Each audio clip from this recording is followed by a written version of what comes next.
Fala pessoal, tudo bem? Tá começando aqui mais um vídeo no canal. Dessa vez eu tô aqui para falar de novo de Champions League, de novo de futebol, mas vocês sabem também que antes de começar esse vídeo eu vou pedir o seu like, eu vou pedir sua inscrição, seu compartilhamento, seu comentário. Fique à vontade, me ajude a crescer o canal. Voltamos com força máxima. Estamos fazendo vídeo 2 vezes por semana, dependendo até 3, mas eu prefiro 2 porque eu acho que o YouTube, de certa forma, distribui até melhor com 2 na semana. Então, me ajude bastante, compartilhe com seus amigos, curte, comenta, que o YouTube vai entender que esse conteúdo é relevante. Esse vídeo é a parte 2 daquele primeiro vídeo, obviamente, que eu fiz sobre a Champions League. Nesse vídeo aqui eu vou falar os jogos restantes das oitavas de finais, que começam amanhã, na terça-feira. Eu voltei a falar de Champions porque ela chegou nas fases de oitavas de finais, a fase mata-mata, e daqui em diante eu vou fazer, obviamente, as quartas, as semi e a final. Então, se você ainda não assistiu o primeiro vídeo, eu vou deixar o link aqui no card, que é só você clicar depois desse vídeo e vai lá assistir. Ou assiste aquele primeiro e volta para assistir, esse tanto faz. Lembrando que o primeiro vídeo que eu fiz vão ter os jogos de volta, né, dos que eu falei, e esse aqui vão ter os primeiros e também vão ter os da volta. Então dá para vocês assistirem depois, caso vocês esqueçam alguma coisa, esqueçam o que eu falei, quem é o favorito. Então os confrontos que eu vou falar nesse vídeo serão Borussia versus PSV, Atlético de Madrid versus Inter de Milão, Arsenal e Porto, e Barcelona e Napoli. Começando pelo jogo entre PSV e Borussia Dortmund, que é na terça-feira. Esse aqui é um duelo muito interessante, eu acho que são duas equipes que já têm uma certa história na competição, ambos têm seus títulos, mas obviamente também um só vai passar. O Borussia caiu de produção nos últimos anos na Champions, ao longo dos anos, né? Mas é um time que tem tudo para avançar. Já o PSV busca fazer mais história na competição e se superar, porque é um time mais frágil, mas também tem suas armas. As equipes já se enfrentaram por partidas oficiais e foi pela Champions. Foi na Champions de 2002, 2003, pela fase de grupos. O retrospecto é pequeno entre as duas equipes, mas é favorável ao time alemão, que tem uma vitória e o outro jogo foi empate. O PSV ele passou na segunda colocação no seu grupo, que tinha Arsenal, Lens e o Sevilla. Então foi uma baita história ele chegar até as oitavas, porque tinha pelo menos o Sevilla igual a ele e o Lens meio que num páreo ali. Então já foi um baita resultado. E assim, é um time que tem bons destaques individuais, isso eu posso confirmar, jogadores muito bons, jogadores novos, jogam um futebol também até que é bom, é claro que é abaixo dos outros, mas é um futebol bom, um time que é muito rápido, às vezes demora a engrenar no jogo, acho que isso é uma dificuldade, demora a engrenar, concede muitas chances ao adversário, o que é muito perigoso, a gente viu principalmente no jogo contra o Arsenal, e ele se deu mal porque o Arsenal é um time muito bom. Alguns jogadores que eu destaco dessa equipe é o Walter Benítez, goleiro, o Serginho Dest, lateral direito, ponta direito, lateral esquerdo também pode fazer, o Lozano, que voltou para o PSV depois de passagem pelo Napoli, e o Leng, que é um ótimo jogador, estava cotado em bons clubes e acabou indo para o PSV, e o olho nele, o cara que eu destaco é o Luuk de Jong, um cara que é o centroavante, é o capitão da equipe, tem uma história já nesse clube, um cara que tem 2 gols na Champions e pode ser um cara importante para o PSV passar de fase. Já o Borussia Dortmund é um time mais conhecido e com mais recursos em comparação ao PSV. Hoje ele tem uma base de jogadores experientes e jovens e para mim é uma surpresa ele ter chegado às oitavas de finais, porque eu não imaginava que ia passar do grupo da morte. E ainda passou em primeiro, então o que mostra que eles ainda se superaram. Ele tem como jogador de destaque o Sul, que é um baita zagueiro, Hummels, um zagueiro experiente, Sabitzer, muito bom jogador, ADM, um baita ponta, um moleque muito bom de bola, o Sancho, que acabou de voltar, e o Füllkrug, que é um bom centroavante, ainda tem o Haller, né, que é um cara que teve um problema de saúde, teve um câncer, e o olho nele que eu destaco é o Marcos Reus. Apesar dele não ser mais o melhor do time, eu acho que ele já perdeu esse posto de melhor, de cara que pode fazer mais diferença, mas é um cara que é muito bom de bola, mas tem outros jogadores que são mais importantes no quesito desse de jogo, e por isso, mas eu coloco ele como olho nele, porque ele é o mais diferente. Agora é hora de falar do confronto que para mim tende a ser o melhor e mais equilibrado dessas oitavas de finais, que é Atlético de Madrid e Inter de Milão. Eu tô esperando demais essa partida, tô muito ansioso. Também é uma partida da terça-feira, de amanhã. São dois times que jogam muito bem e tem vários aspectos iguais no jogo deles. Tem muita coisa para falar desse confronto. Eles também já se enfrentaram por jogos oficiais. Foi em 2010, na Supercopa Europeia, onde a Inter ganhou a Champions em 2009 e 2010. O Atlético de Madrid ganhou a Europa League, então eles se enfrentaram e o jogo foi 2-0 pro Atlético de Madrid. O time de Milão tenta chegar à grande final de novo. O ano passado fez uma campanha histórica e permanece com a base desse time. Perdeu alguns jogadores, mas contratou outros jogadores também muito bons. O time da Inter é um time muito cínico, é um time que se faz de morto às vezes, é um time que toma pouquíssimo gol, é um time que é mortal nas transições ofensivas principalmente, e é um dos times mais difíceis de serem batidos da Europa. É muito difícil você ganhar a Inter de Milão. Para mim, depois do Manchester City e do Real Madrid, é o melhor time, ou o time mais enjoado para pegar nessa Champions. Tem vários jogadores bons, não vou destacar quase todos, ou até para não ficar muito grande, né?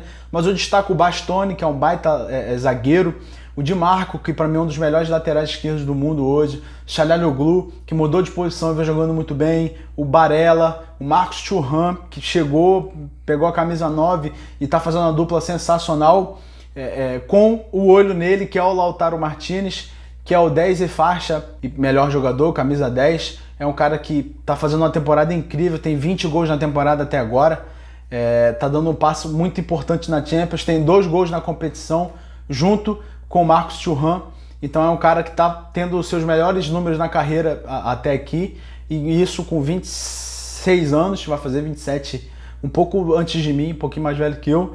Então é um cara que tá jogando muito, muito, muito. Eu acho que ele pode dar esse passo a mais na carreira dele, e isso que eu espero, né? Porque eu torço muito pro Lautaro Martinez. Falando agora do Atlético de Madrid, que talvez seja o time que tá mais surpreendendo na temporada como um todo, não digo nem na Champions, mas ele mudou muito as suas características de jogo. É um time que passou a atacar mais, passou a atacar melhor, a fazer mais gols.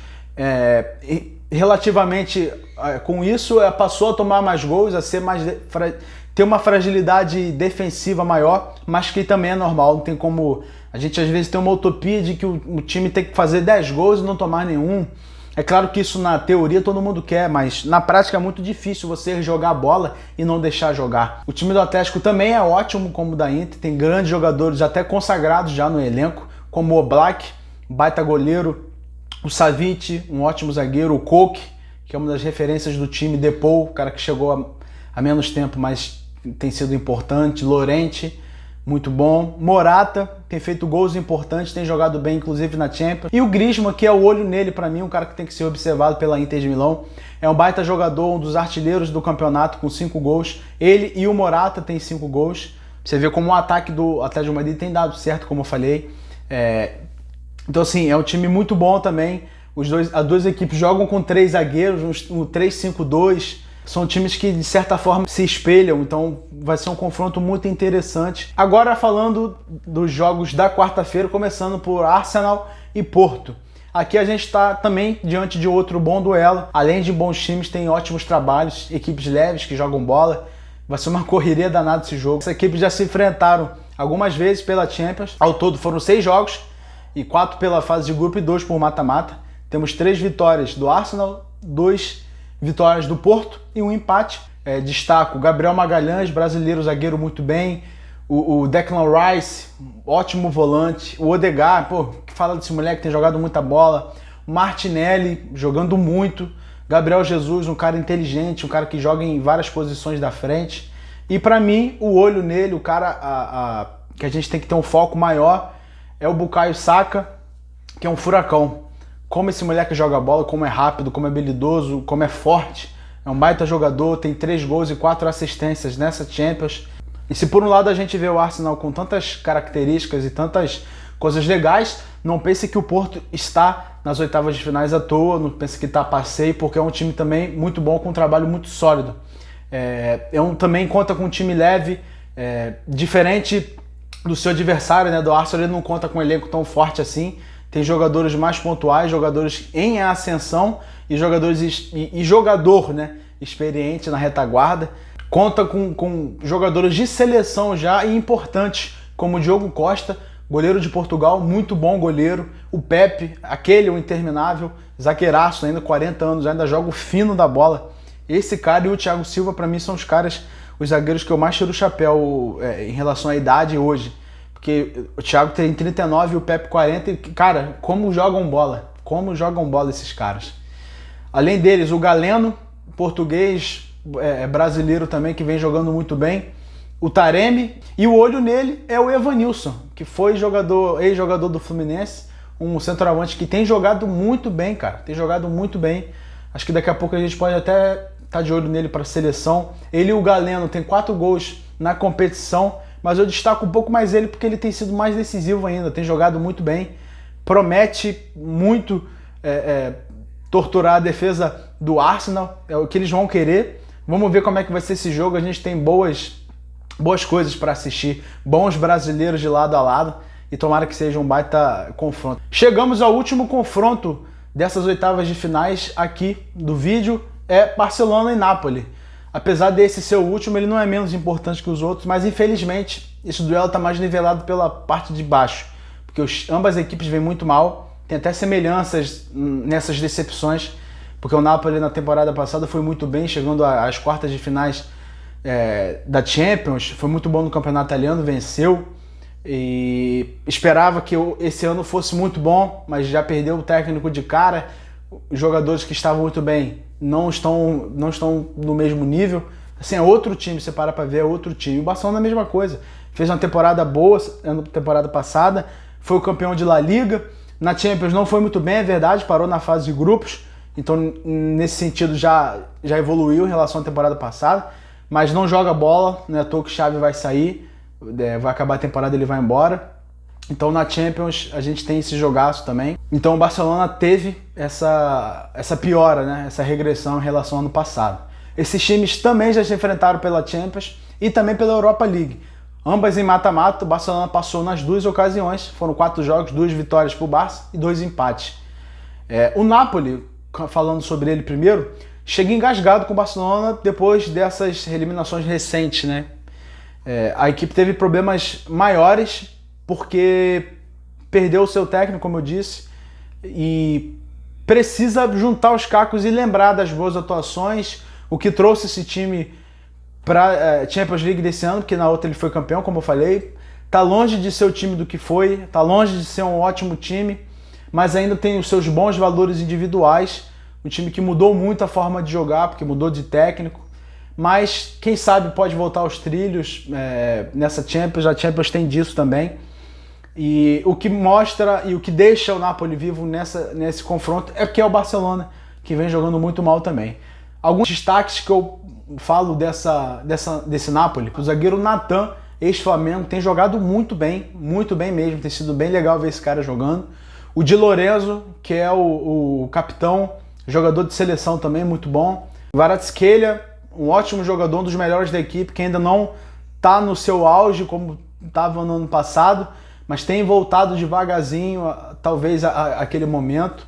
Raspadori, italiano que chegou na equipe agora, tem jogado bem, já entrou sendo importante em alguns quesitos. E o olho nele, para mim, é o Victor Osimhen, um baita camisa 9, esperança de gols do time, centroavante nigeriano que tem jogado muito bem, tem um gol e uma assistência na competição. O Osimhen acabou de voltar da seleção da Nigéria, fez uma Copa da África muito boa, então volta para ajudar o time e ser um cara importante para tentar fazer com que o Napoli avance em relação ao Barcelona. Já o Barça é o mesmo roteiro, joga bem menos que poderia na temporada do que foi na temporada passada, tem um trabalho bem abaixo do Xavi, não é à toa que ele vai sair, não consegue mais tirar dos jogadores, mas ao menos ele, antes de ir embora, quer tentar avançar na Champions. Por isso, para isso, né, ele tem que evoluir ofensivamente, parar de tomar muitos gols, que é muito importante em mata-mata. E o Barça tem sofrido com lesões, não é de hoje isso, já tem um tempo. Jogadores em péssimo momento, alguns, mas o elenco é muito bom, vocês vão ver.